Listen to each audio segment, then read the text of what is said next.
What's up, everybody? This is Jason. This is Jason. Let's just stick with Jason. And I got one of my, I think I did a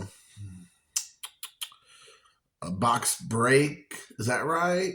I got it on a box break. There you go. I got it right. I got to remember the right terminology for some AEW Allure cards. And so I I picked about 5 or 6 guys and I got the results. And, I'm not 100% big on these box breaks because even though they're relatively cheap to get in, especially for wrestling and AEW in particular, I just can't justify when you're only getting like 8 packs per box and there's only like 5 cards per pack. And even if you're doing like 3 or 4 boxes, that's not a lot. And to be paying $10, $15, $20 for one wrestler, even if you hit a decent card to get your money back, a lot of times, I mean, I'm telling you things you people already know. What do you mean by you people? But everybody knows this. You're rolling the dice. But for me to spend that kind of money on a not a for sure thing, which again it is what it is, it's just kind of hard for me to come up with that mindset to say, yeah, let me do $20 on this guy and $15 on that guy and $25 on that guy. And sometimes it's even more. So anywho, so I usually get the guys that nobody else wants, or I'll throw bids on about a dozen people and then they accept them. So I'm like, oh, okay. And that's been kind of my strategy. So and once in a while it works out well for you, as you can expect. So I'm just going to hit most of the first line is this base. So I'm just going to show that off real quick. We got right here a Bryce Remsburg, which of course is one of the referees. I think the cards look great. Then we got a Dante Martin right there. And these are all just the base cards right here. I think he is back officially as of this week. He's been out with injury. Then we got an Excalibur. And like I said, a lot of times I do these because I can get them for just a couple schmeckles, and then I need them for a set. I can use them for trade bait. I can just throw them online because a lot of times these cards will sell individually for $1. And if I get 4 or 5 of them out of X amount of boxes, then there you go. We got Jake Hager. Used to be Jack Swagger, I believe, on WWE. Then we got good old JR. The voice of a lot of our childhoods or young adult time during the Attitude Era. Then we got Taz, another name, another voice you heard a lot there in WWE, he was with ECW originally. Got Taz, his son Hook is in AEW. Then we got Isaiah Cassidy, who goes by Brother Zay now, I believe. And then he's part of Private Party, which is tag team partner who's been injured is Mark Quinn. So he should be back here. I believe he's getting on the mend as well. But they had a couple little pushes, but Isaiah Cassidy's done more with the Hardy Boys in the last year than anything else in his career. So that's probably been very helpful to him. Then we got Matt Hardy. It's kind of surprising that in this product that Jeff's not in it, because I would think by Jeff joined by the time I thought would start on this product. But anyways, so you have Matt Hardy right here. Getting Matt Hardy on the cheap can be very beneficial because if you pull any of his higher end cards, there you go. The one I almost always get is Ruby Soho. She's from Indiana. I'm a big fan of Ruby Soho. She's like always the bridesmaid, never the bride in every promotion. I thought it'd be different in AEW. And they do put her in a lot of big matches, but she always loses the big matches. It's kind of the same thing they do with Taya Valkyrie, another girl that I really like. They put her in these matches and you think, okay, here we go. She's going to get a push, and then she'll beat the first 2 or 3 people like in a tournament or getting towards the championship title belt match, and then she gets beat by whoever it is before they get to the big dance. So she gets beat by the champion like every time. The TNT champion, the TBS champion, whatever, TBS champion, and then the women's champion. Then she never gets it. Never unfortunately gets it. Then we got Stokely Hathaway. This guy's hilarious. WWE dropped the ball on this guy. He is hilarious. He's in Ring of Honor mostly right now. He'll still cross over to AEW some, but he plays like kind of like a GM type of character. He's freaking hilarious. They'll usually have him doing commentary like during the opening ceremonies for any kind of pay-per-view.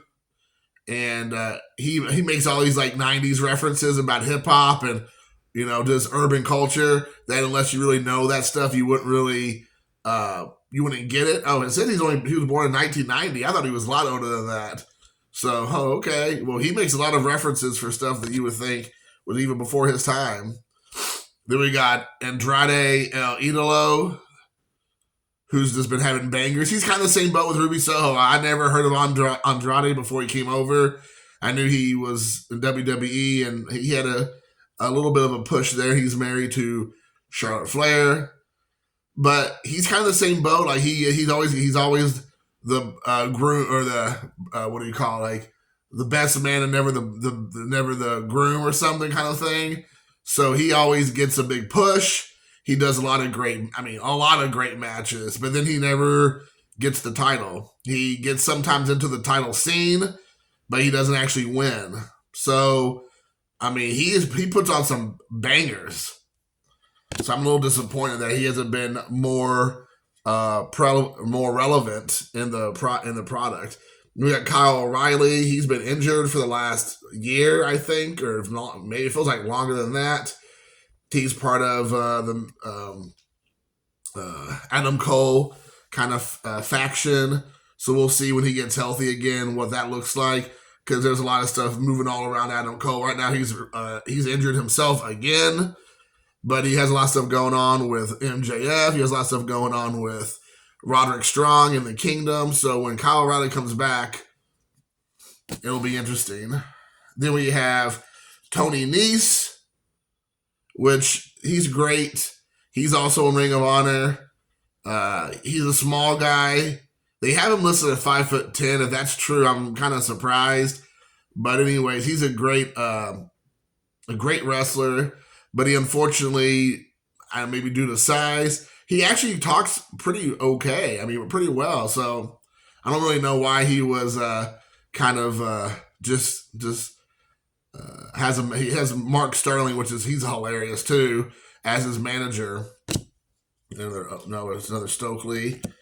And then we have a Lee Moriarty, Tiger Style. He's also Ring of Honor right now. I'm not a huge fan of Lee Moriarty's. He's okay, but nothing crazy. He's a pretty good wrestler, but just again, not anything to get too excited about.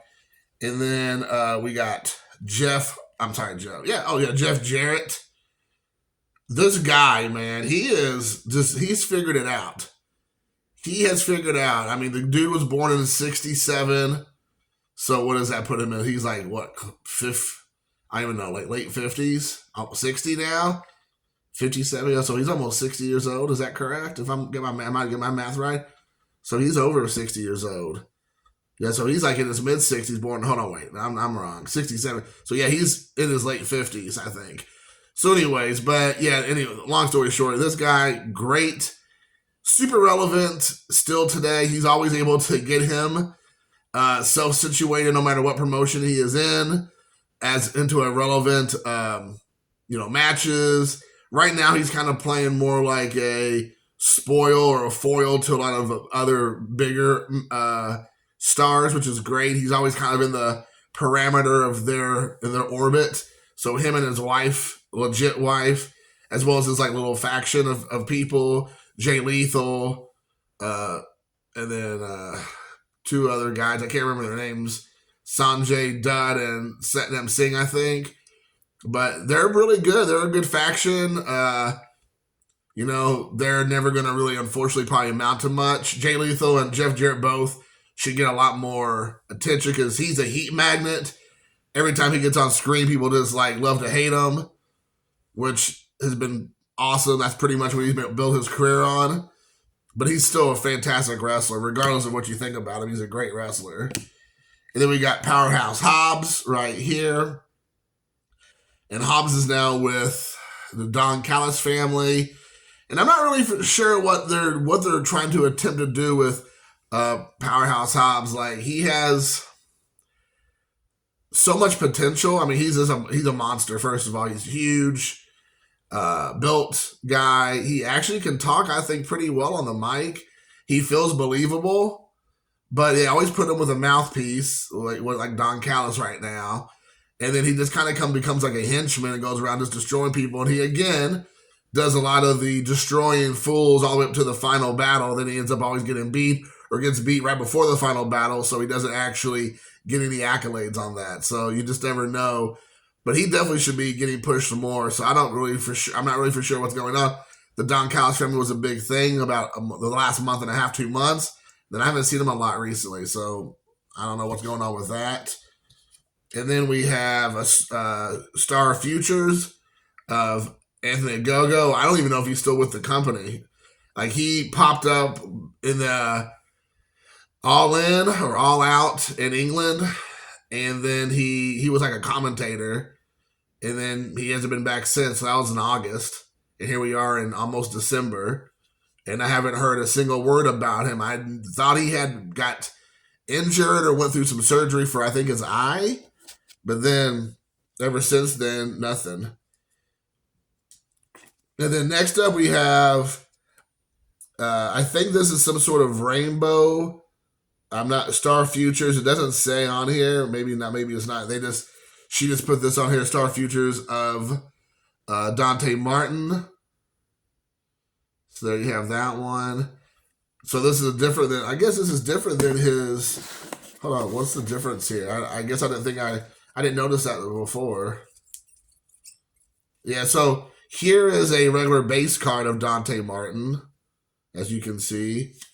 And then here's a Star Future. So I don't know if this is like a short print or just another variation, but I'm pretty sure they put two different pictures, because Upper Deck has been notorious for just using the same pictures from product to product to product, or the same picture for 30 different cards, which again is now typical for even Topps and all these other companies, where they do these like rainbows and all this other stuff. They just use the exact same picture 50 times over. But I do appreciate, at least in this scenario, they had two different cards, two different numbered cards, and then they had two different pictures. So here is a Star Futures. It does not say it's a special insert. Now this one's a black rainbow. This is of Rick Knox. As you can see here, there's a little bit of let me see if that helps. Yeah, I think you can see a little bit of the chrome. Maybe there. It's kind of hard to see there. Anyways, it's called a black rainbow. If you can see it in the light, you can see it's different colors. It kind of rainbows out a bit. But anyway, so this is a parallel. And then this one's not numbered, but this one's called an orange slice of Dante Martin, which is a die cut card, as you can see. So of course you want Orange Cassidy with the orange slice, because that's his name, Orange Cassidy, and Taz and or Hook, because they incorporate orange into all their clothing. So they would be cool to have on these cards, because orange is either in their name or in their outfits. So you have Dante Martin here, which again is a die cut, and you're guaranteed, I think, one orange slice in every box when you open it. The cool thing here also is I have a green rainbow of Dante Martin. Now this is actually numbered out of 99. This is number 52 out of 99. So there you have that. So I've already got myself a little rainbow going. I got the orange, I got the green, I got the black rainbow. And then we have an orange slice of Matt Hardy. Again, the orange slices are not numbered. But Matt Hardy looks like a wild man in this picture. He looks like a lion with that hair going. So there you have that. If you can look at that hair, it just looks like a wild man.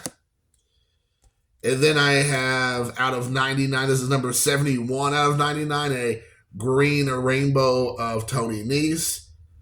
And this is just really cool. These are die cuts, and it also has kind of like that broken, was it ice, or I always like to say broken glass. Walking on broken glass. That one's free, everybody. But so it has that ice look to it, which is cool. Then I have one more of the green rainbows, and this is numbered out of also 99, but it's number 54 of Andrade, which again, I'm not going to go through a lot of the thoughts about these guys since you've already heard me talk about them. But this is really cool. This is a cool one. So some of these actually, I probably made my money back because these are rare-ish, as you can expect, because they're numbered only to 100 or out of 99. And if you're a big-time collector of these guys, then it's going to be, a card you need to have. And this one's actually numbered out of 35. And this is a blue rainbow, I would assume. I don't just say rainbow, this is blue. So this just says blue. And it's a out of 35, and it is a Powerhouse Hobbs. And again, this is a completely different, at least I don't know if it's a different picture, but it's a different angle. It's the other one. Let's see if I can go back and look. Yeah, it's different. So here is the base. As you can see, it's red and yellow for kind of like a fire. And then this is black and red. And it's a different pose, so thank God. So I appreciate this. I know, like I said, maybe they picked up on some of the criticism and just decided, because in the other products, it seemed like they were using the exact same, no matter what it was, no matter if it was like a rainbow or variant, or if it was a completely different card, they were using the exact same image. And it's like, what are you doing? Like, spend the extra $5 and switch out the image or whatever it is. So there it is, and this is number 17 out of 35. So guys, that is it. This is from, I don't know if I've said this, but this is off of Whatnot. So I got all these auctions off of Whatnot, or these box breaks. I'm actually getting ready to do one right now. And each one of these I think I got for like, just a couple dollars. I won. And so for like maybe $20, I think I spent total, including shipping, maybe $25. Including shipping, I got all these cards, which you might think that's kind of expensive. Even if I spent close to 30, which maybe I even did.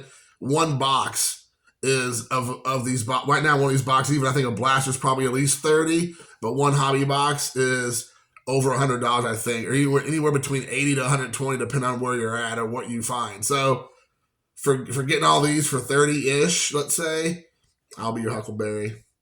So, all right, guys, that is it. Hope you all enjoy. Please tell me maybe your favorite AEW wrestler. Have you broke any of this product? What are some of your hits? What are some of the wrestlers you're looking for? And until next time, thanks for watching. Peace.